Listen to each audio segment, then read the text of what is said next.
When people have kind of those rough ideas spinning around in your head, Yeah, the next step would be to reach out to someone like us, and so totally. we would help to further brainstorm with you, and help refine those ideas a bit. And it may require reaching out to a draftsman at some point to kind of coming up with some ideas on paper, Yeah, or marking on location the changes that you want to make, and then from there we can continue that process. totally. Yeah.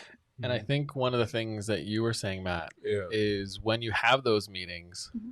it's really important that people prepare in what way? It's just as simple as identifying what you don't like and what's Yeah. wrong. And so it could be like there's just not enough light in this space, or this kitchen isn't working, it's not functionally working, or it's not aesthetically pleasing. Yeah. Just those things really help us help brainstorm solutions and work, because when we are engaged, we're really tasked to be a guide for you to get to this finished result that Yeah. is exceptional in the budget and exceptional in the look and or the functionality that you're after. And so first, just understanding what the problem is helps us then like kind of join up and work in a way where we're going to be hitting on the notes that you're looking for.